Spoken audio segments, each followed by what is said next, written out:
తెలంగాణలో కరెంటు కోతలే లేవు. సీమ సిడుక్కు అన్నంత సేపు కూడా కరెంటు పోతలేదు.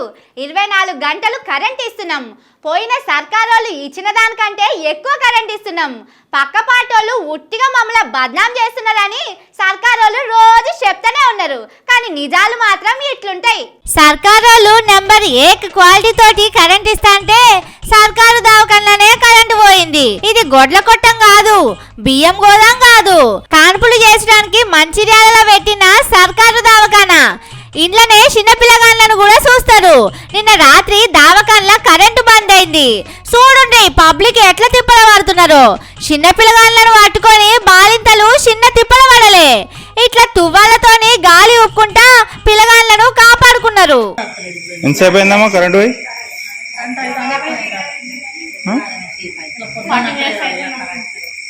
చీకట్ల ఉడకపోతకు ఏడుస్తా అంటే కొందరు బయటకు వచ్చి కూస్తున్నారు. ఈ అన్నను చూడుండ్రి, పసిగుడ్డును పట్టుకొని బయట నిలబడ్డాడు. ఎంతసేపు అవుతున్నదన్నా కరెంటు పోయి? గంట అవుతుంది.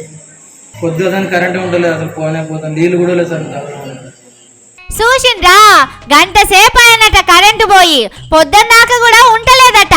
ఈ అక్క ఇంకేమో చెప్తున్నది చూడుండ్రి. తీసుకుపోయిన వెంటనే అన్ని రెడీ చేసినాక కరెంట్ పోయింది. మళ్ళీ బయటికి తీసుకొని వచ్చారు. మళ్ళీ 1 గంట వరకు కరెంట్ వచ్చినాక మళ్ళీ తీసుకెళ్ళింది. పాప ముక్కల బాక్స్లో పెట్టారు. కొంచెం వస్తున్నదా అన్నారు. అప్పటి నుండి ఇప్పటి వరకు కరెంట్ పోయి గంట అవుతుంది. ఇప్పటి వరకు కూడా కరెంట్ రాలేదు. లోపల పరిస్థితి ఎట్లున్నదని ఎట్లా తెలుస్తుంది? నీ పాపం పాడుగాను ఆపరేషన్ కోసం తీసుకుపోయి కరెంటు పోయిందని బయటికి పట్టుకొచ్చిండట. కరెంట్ వచ్చినాక ఆపరేషన్ చేసిండట. ఆపరేషన్ అయినాక జరసేపటికే మళ్ళీ కరెంటు పోయిందట. దావకాన్ల జనరేటర్ కూడా లేదట. ఆపరేషన్లు అయి పసిపొలగాళ్ళను పట్టుకొని గోసపడతాంటే సర్కారు వాళ్ళకు మాత్రం చీమ గుట్టినట్టు కూడా అయితలేదు కావచ్చు.